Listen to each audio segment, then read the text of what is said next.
Magandang tanghali or rather magandang hapon sa lahat ng mga viewers ko dito sa aking YouTube channel Christom76.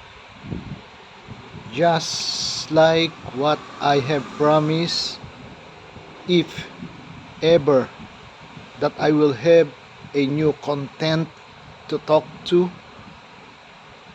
give you an information regarding spiritual knowledge regarding defense and self-defense.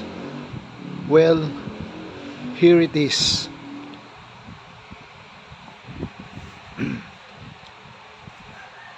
Ngayon, maikling topic lang itong ating pag-uusapan sa oras at araw na to.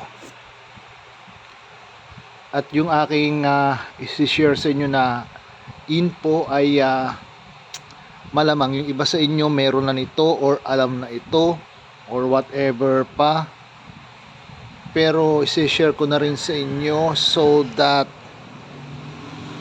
may malalaman kayo.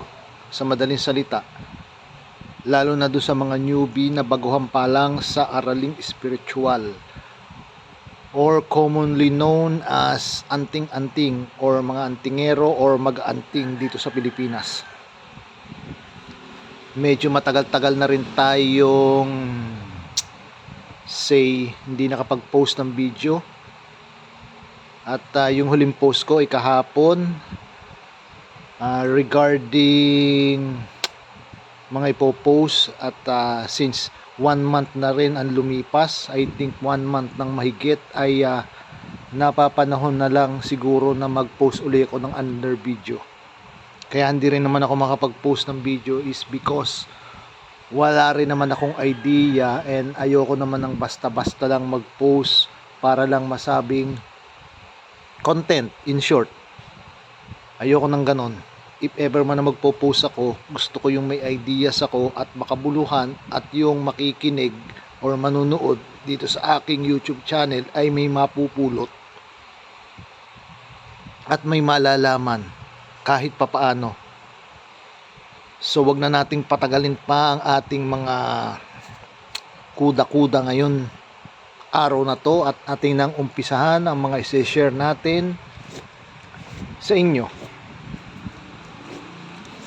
Konting bagay lang naman to, hindi ito sobrang dami.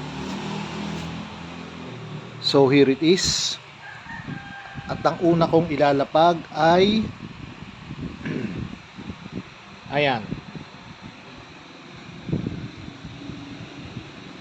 Siguro yung iba sa inyo ay alam na kung ano ang tawag dito.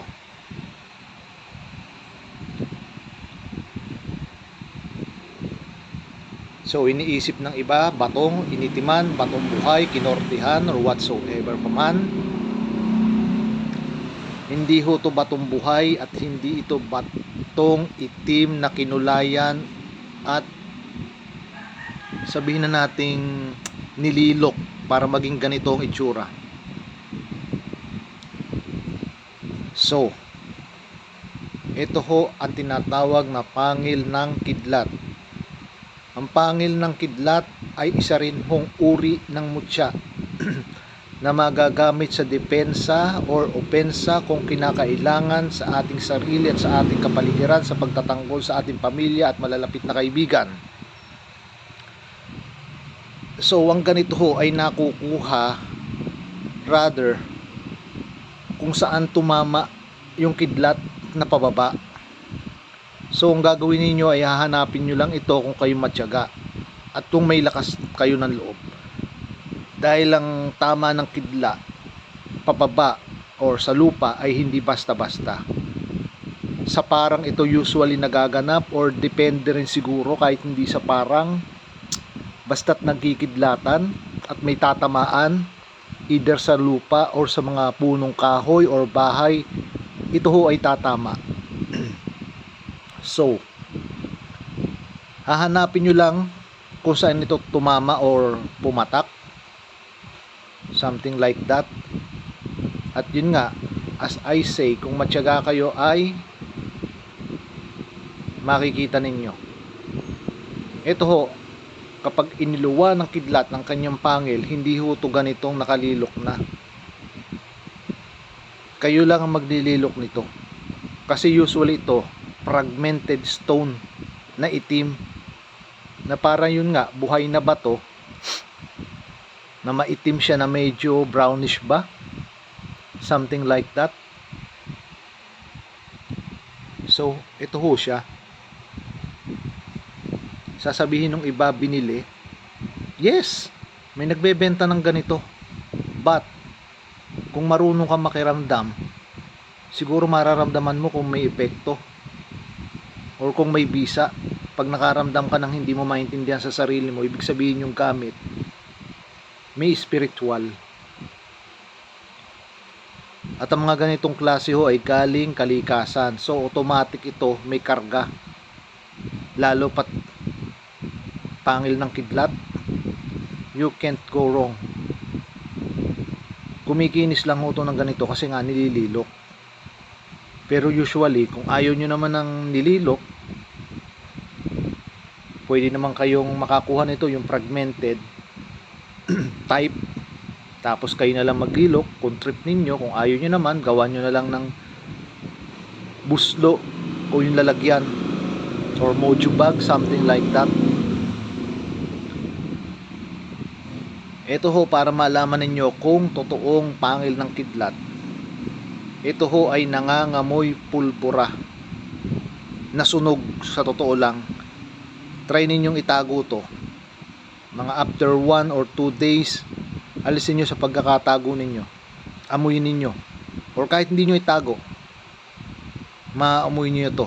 Amoy sunog na pulbura, na parang tinamaan siya ng kuryente na nasunog. Ganon ho ang amoy ng pangil ng kidlat.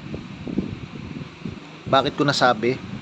Kasi inaamoy ko to at lagi kong suot, ika nga.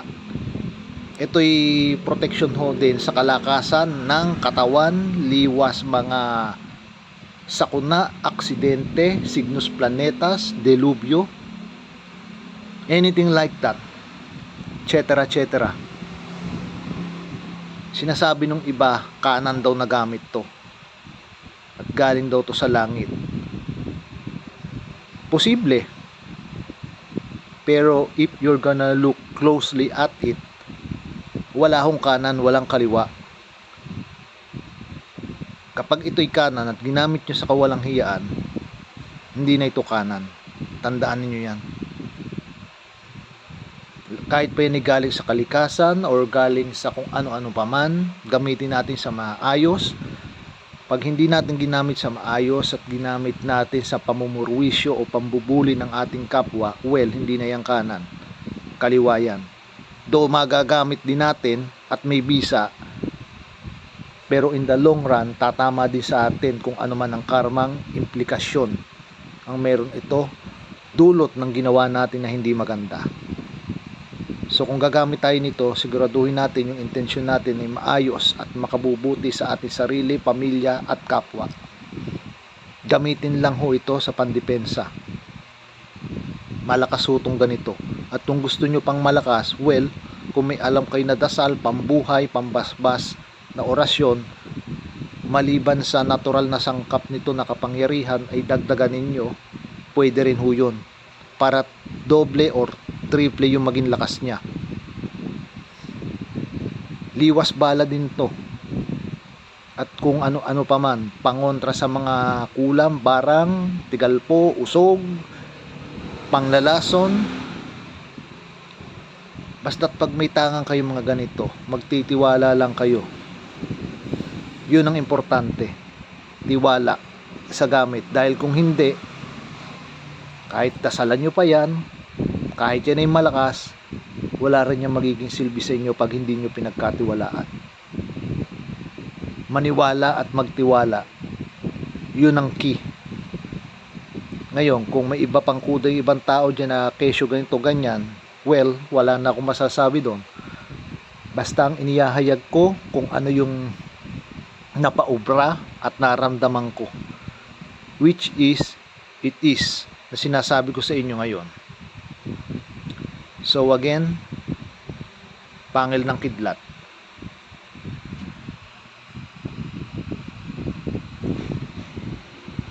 Ito naman ho ay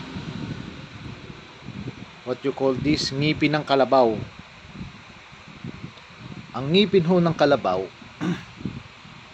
ay gamit din ho sa kalakasan at likse. Protection din to sa mga barilan, tagaan, saksakan, sabihin na nating gulpihan or gang war, something. Basta't suot din nyo to, bibigyan kayo nito ng lakas at sa tama at makatuwiran ng paggagamitan ninyo.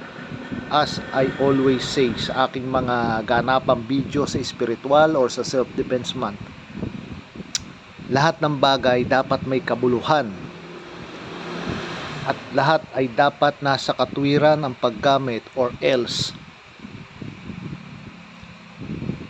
hindi magiging maganda sa inyo ang karma sa huli. So gamitin lang ho sa tama at makatuwiran ang lahat ng kagamitan. Going back to this, siguro alam naman natin na ang mga kalabaw ay may naturalesang lakas at liksi. Hindi kayo naniniwala? Magtanong kayo sa mga nag-aalaga or may alaga ng kalabaw. Okay? Para malaman ninyo. I will not further elaborate on that one. Use your common sense and use your research mentality na lang para malaman ninyo. Ito ay pagsuot-suot ninyo, pwede rin kayong iliwas nito sa mga aksidente at sa mga karamdaman para panatilihing malakas ang inyong katawan. Kita nyo naman ang mga kalabaw, kahit bilad na bilad sa init, kahit gaano pa siya kainit, kahit yan pa ay El Nino na super level ang init, hindi natitinag ang kalabaw. Bakit? Malalakas ang katawan ng kalabaw. Natural na yan sa kanila. So ang pagkuha naman ng ganito ay aabangan niyo sa kalabaw. Kasi ang kalabaw para din ho yung mga tao eh. Meron din yan tinatawag ba yung wisdom tooth, or natatanggal yung ngipin bago tutubuan uli. Common sense lang ho ha. Parang ganun.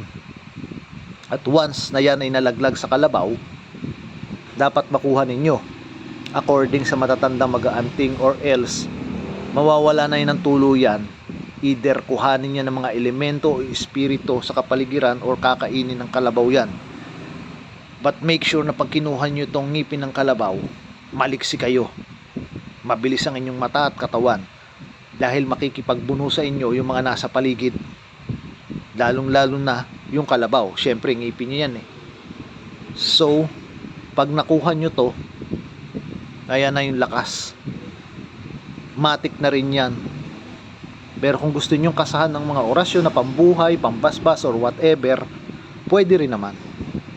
Wala naman hong hindi pwede eh. Lahat ho ay pwede. Nasa sa tao na lang talaga yan.